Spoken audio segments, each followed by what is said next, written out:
Yesterday I finished making and hanging the doors, and today is all about the small details. I need to install the magnetic catches so when the doors close, they stop at the right spot and stay closed. I also need to remove all the hinges and grind, buff, and polish them. And that's going to give the hinge a much nicer look, more of a handmade feel. I'm going to start with the hinges, and what I want to do is just round the hinge over a little bit, and for that I'm going to use the bench grinder.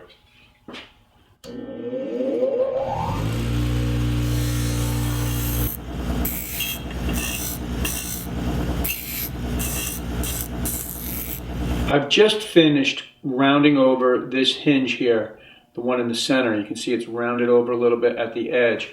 This one is directly out of the box, and you see it has sort of a square edge. Now this hinge is finished. I've rounded over the edge and I've buffed it out. The next step is to lightly sand the lacquer finish off of this hinge, and I'll do that with a piece of 150 sandpaper. Now generally the hinge is going to come with a coat of lacquer on it, and that's there to keep the hinge from tarnishing, because brass will tarnish. It turns sort of a warm green kind of a color. But I want the hinge to tarnish, so it's going to start out when I deliver the cabinet with sort of a shiny brass yellow feel, but over time it's going to take on that sort of warm greenish patina. So what I'm going to do first is just lightly sand it, and the reason why I'm doing that is by removing the or most of the lacquer, it seems to buff easier on the buffing wheel. Okay, well that looks pretty good, and now I'm going to polish the hinge on the buffing wheel, and occasionally you're going to see me hold this red bar against the buffing wheel. This is buffing rouge, and this just helps to get a really nice smooth finish on the brass.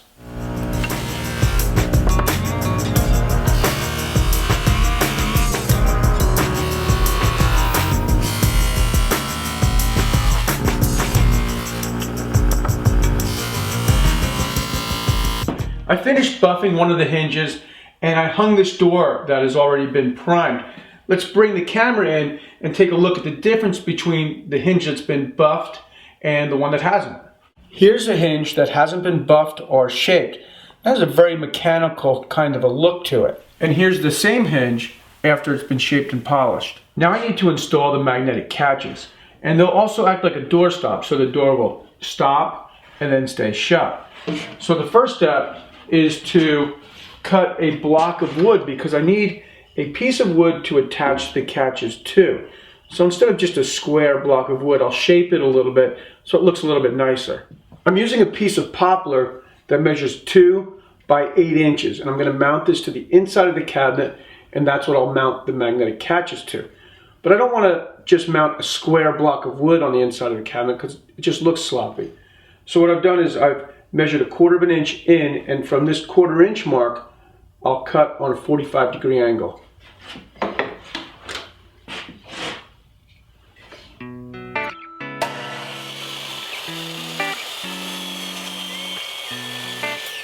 I'm going to attach the cleat to the back of the face frame, and I'm going to use an 1 5/8 long screw.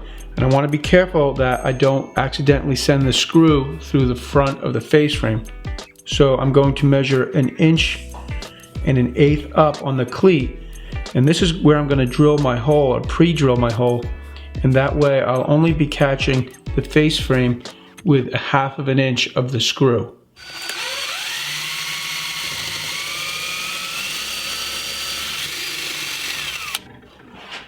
Okay, I've clamped the cleat in place, and now I'm going to attach it with 2 1 5/8 long screws.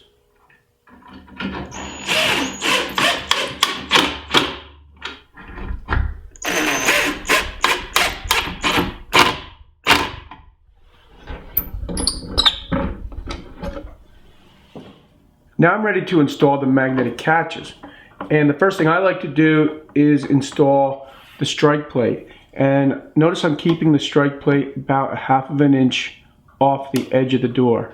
Now I'll take the magnetic catch, and it will just stick to the strike plate. With the magnetic catch stuck to the strike plate, I'm going to close the door, and then I'm going to hold the magnetic catch, and I want it right where the door is going to stop. So it's acting like a door stop.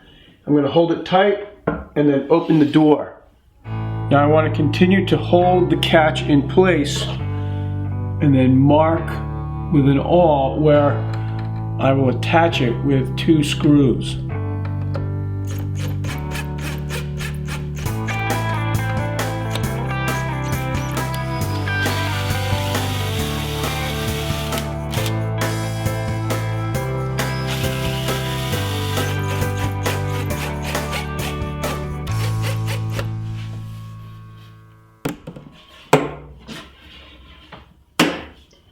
Okay, well, I'm happy to say that I've just about finished with this project except for the install, and that's not going to happen for a few weeks because I know they're just not ready for me at the job site yet. So next week what I'm going to do is make a few frames with the cutoff from the cabinet top, that Sapele cabinet top. And the reason why I'm going to do that is there's just not a lot of use for a short piece of wood like this. So I like to make these frames, it's actually kind of a frame system where you have a frame and a panel that fits right in there. So that's next time, and I'm gonna make 3 frames because I have enough material for 3 frames, and I'm gonna give one of them away. I'm not sure how I'm gonna do that yet, but it'll probably have something to do with visiting my new website at jonpeters.com. Thanks for tuning in, and I'll see you next time.